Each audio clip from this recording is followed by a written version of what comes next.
Les chutes de la Lofoï. Plus haute d'Afrique et deuxième du monde, après le Niagara en Amérique. Elle représente l'une de ces merveilles de la planète que la Providence a dotée, la République démocratique du Congo. Localisée dans la province du Haut-Katanga, sur les plateaux de Kundelungu dans le parc national, les chutes Lofoï font partie du patrimoine touristique protégé de la RDC. À 245 km de route de Lubumbashi, l'accès à ce site n'est pas du tout aisé. Ce samedi 22 juillet 2017, à la suite du premier citoyen congolais, Joseph Kabila Kabange et son épouse, nous nous rendons à la découverte de cette merveille de la nature. Au volant de son véhicule 4x4, à côté de son épouse Marie-Olive Lembe Kabila, le chef de l'État prend la tête du convoi.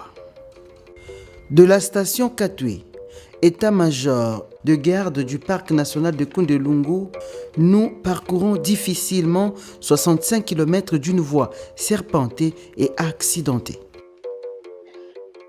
Joseph Kabila Kabange demeure conscient que diriger le Congo, c'est aussi savoir le côtoyer dans ses profondeurs. Et donc, parcourir en plus de 2h30 65 km n'est pas une simple visite pour le chef de l'État.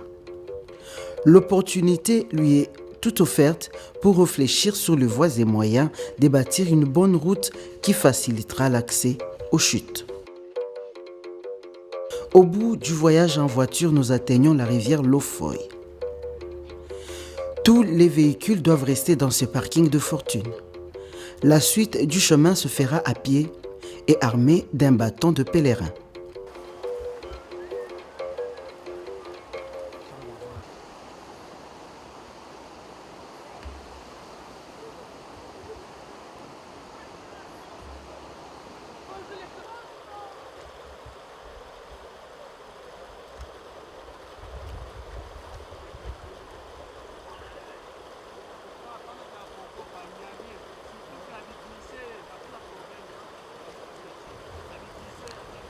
Il nous faut traverser la rivière.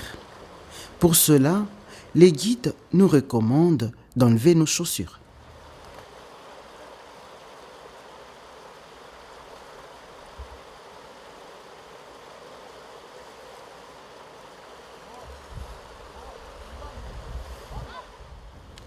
À cette période de l'année, le courant ne facilite pas la tâche aux marcheurs.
Le chef de l'État et son épouse se soumettent à cet exercice que nombreux à leur place auraient troqué à un voyage en hélicoptère.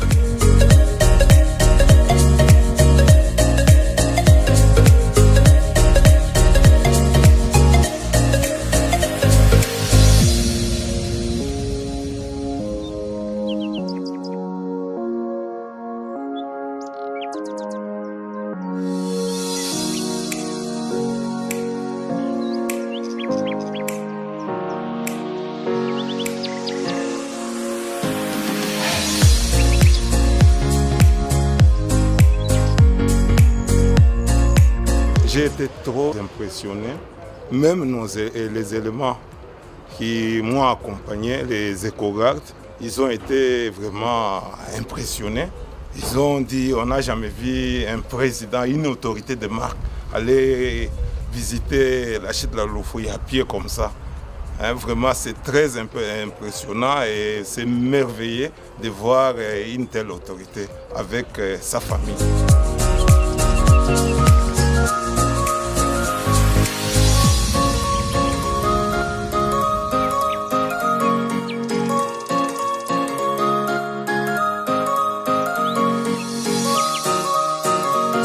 Et nous étions impressionnés de voir la première dame enlever les souliers et aller traverser la Lofouille. Nous étions impressionnés en tout cas.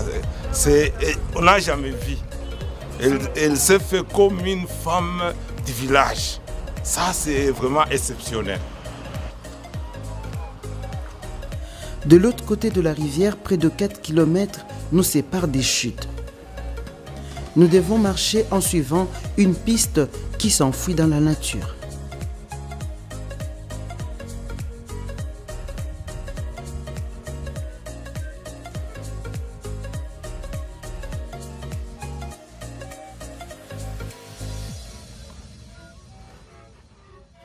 Le soleil est au zénith. Faisant preuve d'endurance physique, le chef de l'État prend la tête du groupe et galvanise la marche.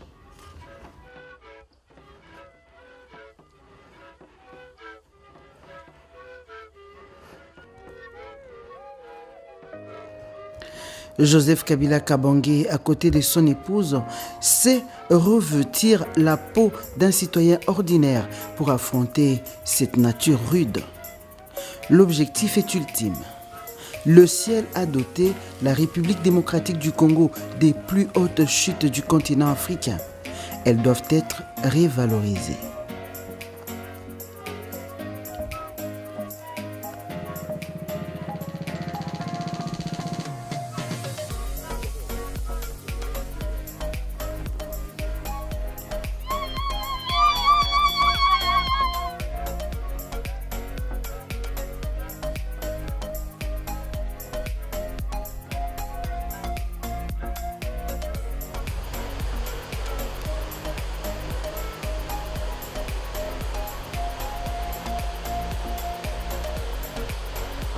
Nous entendons les bruits que laissent les jets d'eau.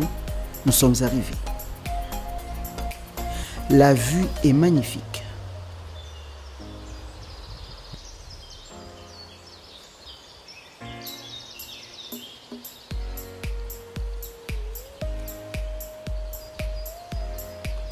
Voici 384 mètres de hauteur de chute d'eau, dont 347 sont en jet direct.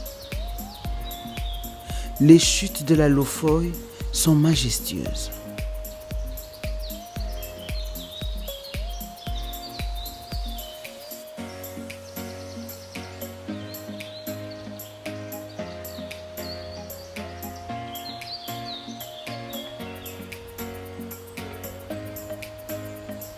Armé de son appareil photo, Joseph Kabila Kabange immortalise l'instant.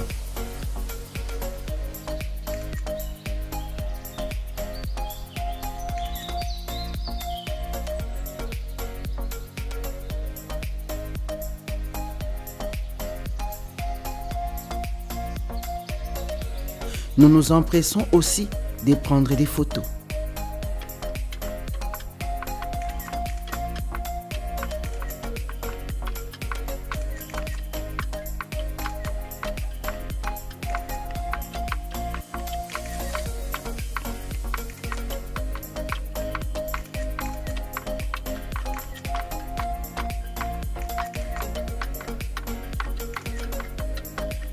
La visite ne sera pas longue.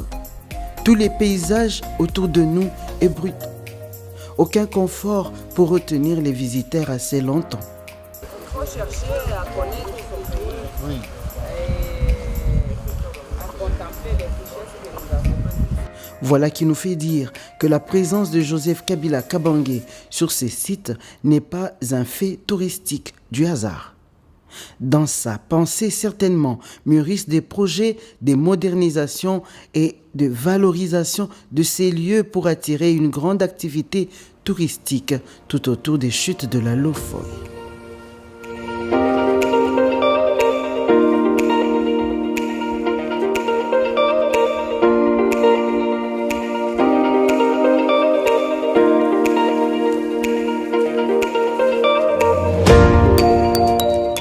La visite est terminée, nous retournons sur nos pas. La marche, puis de nouveau la traversée de la rivière pour rejoindre les véhicules.